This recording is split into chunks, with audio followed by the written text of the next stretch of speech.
the best of the week on Relevant Radio. Just a little after 6 p.m. Rome time, 11 a.m. Central Time, history was made as the white smoke rose from the Sistine Chapel, signaling the election of the new Holy Father. Cardinal Robert Francis Prevost took the name Pope Leo XIV, the first American-born pope, and he is from Chicago. This Friday morning, Pope Leo XIV has already celebrated his first Mass as the leader of the Catholic Church, a Mass attended by the College of Cardinals from all around the world in the Sistine Chapel. Joining us live from the Eternal City for much, much more is our Rome correspondent, Ashley Noronha, who was in St. Peter's Square last night, along with hundreds of thousands for this historic moment. Ashley, buongiorno. Thanks so much for joining us. It is so good to be with you once again from Bella Roma. Well, Abemus Papam, John, what an exciting time it's been. Oh, my goodness. It's. I'm sure it's almost hard to put into words, but can you take us through the moments last night? Share with us what it was like for you to be there in the piazza, to see the white smoke rise from the Sistine Chapel and hear the reaction and from all the folks and the bells across Rome. Paint the picture for us, Ashley.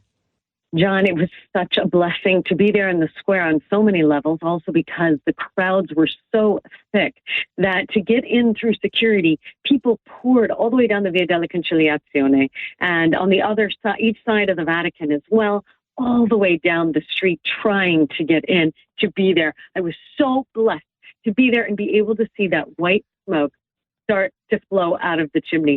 Of course, that meant that it was the fourth ballot upon which our new pope was elected, just like Pope Benedict XVI was elected on the fourth ballot. So it was shortly after 6 p.m., around 6:08, when we saw that white smoke. And the first thing that happened was people began running from every direction inside of that square.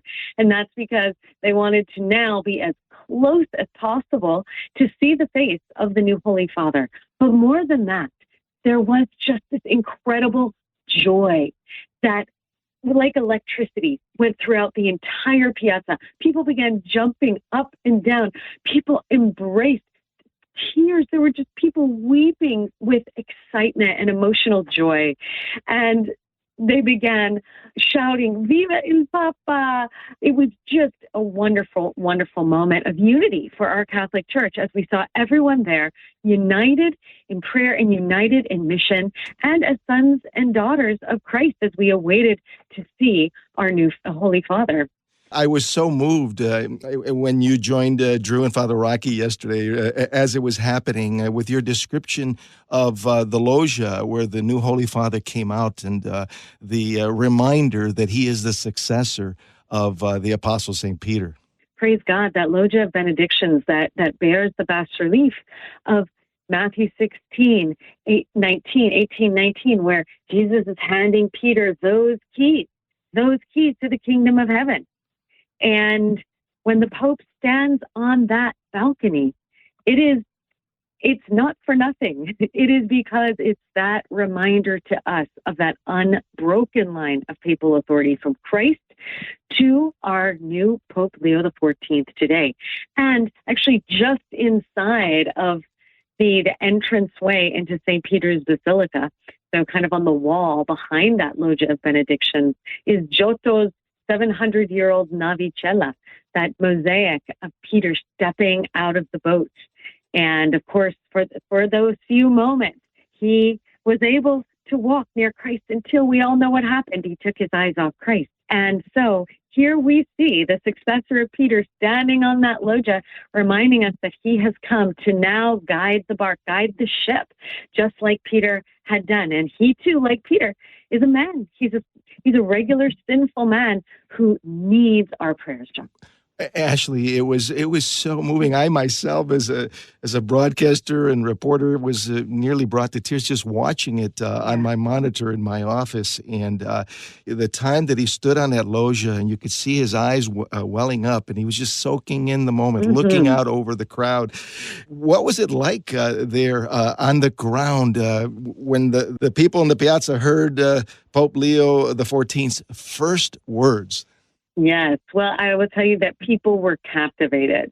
They were very interested in what those first words would be. And the fact that they were words of peace seemed to mean a lot to the crowd. There were many moments throughout his Urbi et Orbi address that people broke out into spontaneous applause. And also, you would see people waving their flags, just this incredible joy as we now understood who our new Holy Father was. We could hear shouts of people saying, Papa Leone! In other words, Pope Leo. People were shouting, Quattordicesimo, so the 14th, in other words. So just absolute joy coming from every direction. And let me tell you, John, it did not end. Until the square closed at 11 o'clock last night, people were there, people were celebrating, people were praying together, holding hands, praying, thanking the Lord. It was absolutely wonderful. And I'm sure it was on the minds of the folks there that our new Holy Father is the first American Pope. It's obviously so historic. Who would have thunk an American Pope from the Chicago area on top of that? Right. Well, it was really interesting to get reactions from people from all over the world. I talked to people from Ecuador, from Spain, from Ireland, the U.S., Italy, Poland, just all over the world. And fascinating to get those responses from Italians.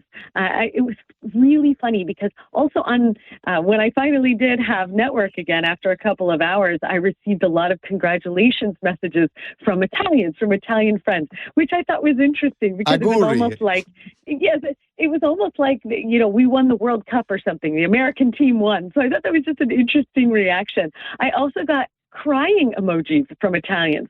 This is terrible. We needed an Italian. I had one Italian say, and if his name is Francesco, that of course he was so sorry to see Pope Francis go since it was his namesake, and he was always happy to point that out to people. But he said, at least the new Pope is Roberto Francesco. He's Robert Francis. It was also fun to see the reaction amongst Americans. In fact, there was one group of Americans who happened to hear another group of Americans talking, and they shouted out, "Hey, you from the U.S.?" And they said, "Yeah." They said, "Us too." And then they all sort of spontaneously started this chant of USA, USA. I spoke to a woman who actually had, through the Adopt a Cardinal prayer program, had selected Robert Cardinal Prevost.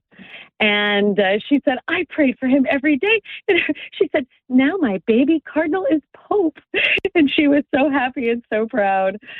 It was interesting to talk to people from deep inside the Vatican, people who work there. One said, I have a lot of faith that Pope Leo XIV is capable of righting the ship. Those are his words. Another priest said he's really glad that the conclave is over because it means he can move back into his room at Santa Marta and get back to a little normalcy. Another person I spoke to from inside the Vatican, he's a canonist, and he said that he was thrilled that the new Pope is also a canonist. He said that there were only 6 canonists amongst the 252 cardinals, and so he was really thrilled at that.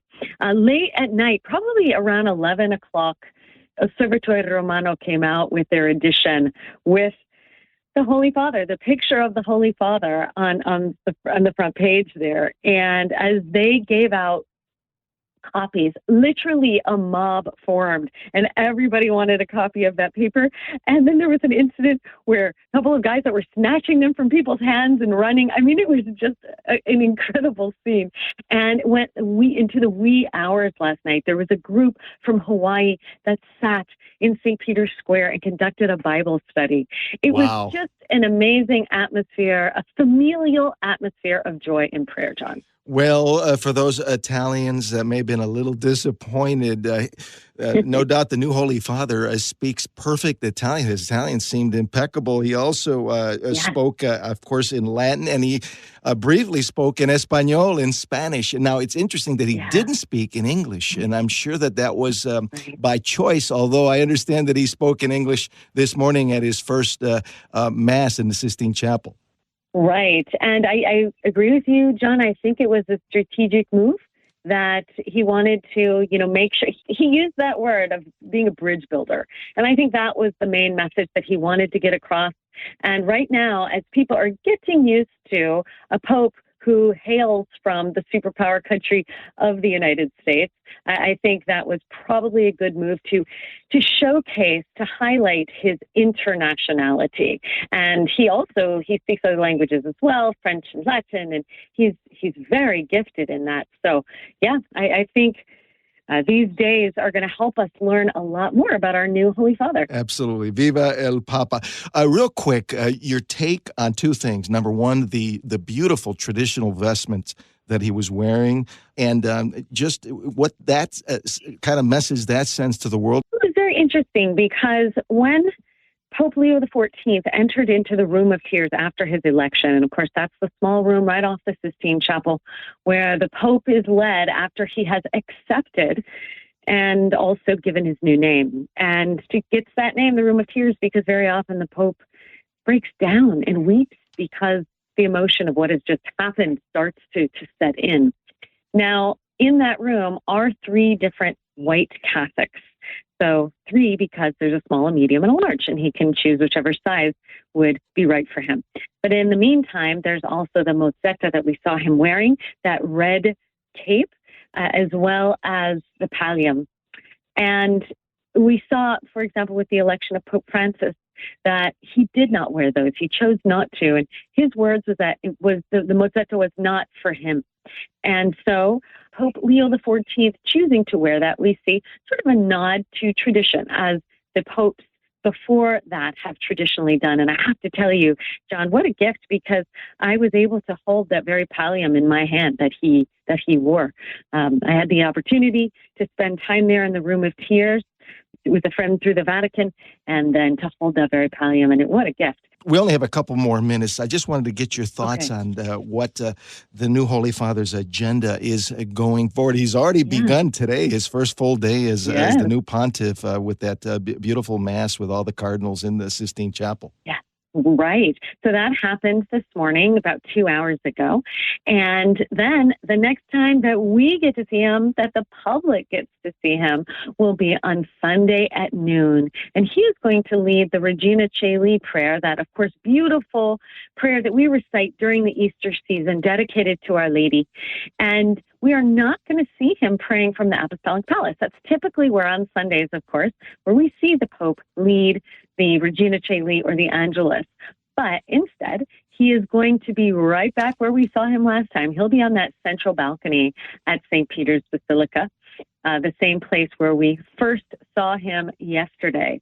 And so we were very much looking forward to that opportunity to again say, Viva il Papa. Viva il Papa. Grazie, grazie. Thank you so much, Ashley, for bringing Rome to home to our Relevant Radio audience, and great work on your reporting all week long on our new Holy Father this morning.